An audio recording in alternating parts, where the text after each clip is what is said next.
some beautiful things. This was Beirut in the 70s. It was called Paris of the East, until the PLO moved in. Followed by Hezbollah. مش محتاجين نعلن جهاد كلمتين بس ستجدون عشرات الآلاف من المجاهدين يتوجهون إلى تلك الجبال. This was Tehran in the 70s. Until Khomeini moved in. تمام این بحران‌ها را امریکا ایجاد می‌کند.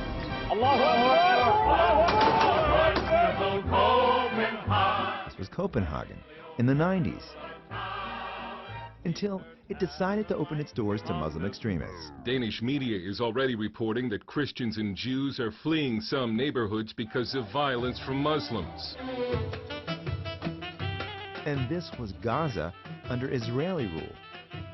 Until 2005, when Israel withdrew and Hamas moved in. قبل أن تموت إسرائيل لابد من الذل والخزي لإسرائيل. Hamas's charter clearly states Israel will rise and will remain erect until Islam eliminates it.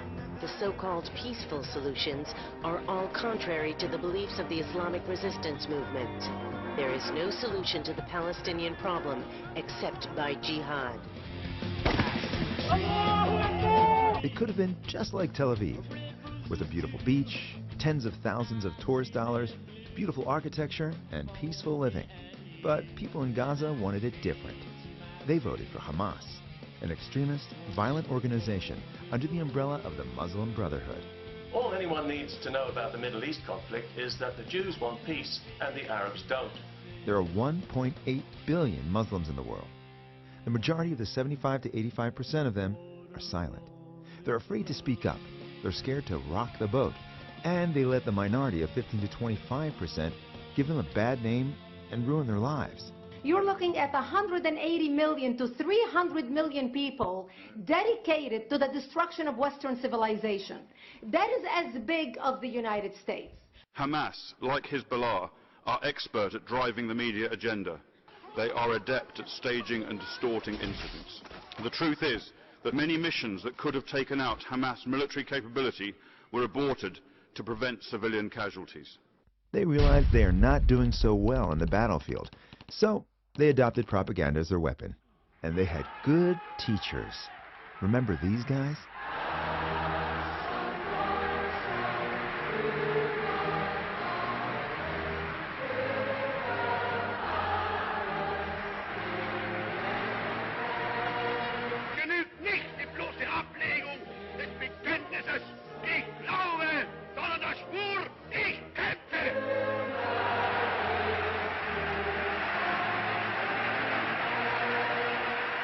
So, when you call to boycott the only democracy in the Middle East, لا قيمة عليا فوق الشهادة. الشهيد هو الذي يفتح الطريق. when you protest against the only humane army in the world, and when you go to sleep quietly in your comfortable beds at night, think about the people who teach their kids to hate your Western culture. بيني وبينهم حروبا ودماء. سأشتري رصاصة بأي ثمن. سأشتري رصاصة وبأي ثمن. Who prefer martyrdom and death over life and peace. أنت بتعتقد إنه شيء جميل؟ الشهادة كتير شيء جميل جدا جدا. كل الناس بتتمنى الشهادة. Because one day you'll wake up, and it could be too late, when your internet access will be limited and censored, when online dating sites will look like this. Get it, moving. Sleek and stylish in this wool blend, and Najiba is hot, hot, hot. It's a look that screams, look out world, I'm a woman of the 12th century. It's first-class clothing for second-class citizens. Dress it up for morning prayers, or dress it down for midnight stonings. When your precious bacon will be banned, and your liberties and freedom will be crushed under the boots of extreme Islam. So wake up now, before your alarm clock will sound like this. Another air raid siren. Second one. I'm glad I'm with Justin right now. Holy fuck. hear a boom? I heard the boom. It was farther away than the last bomb.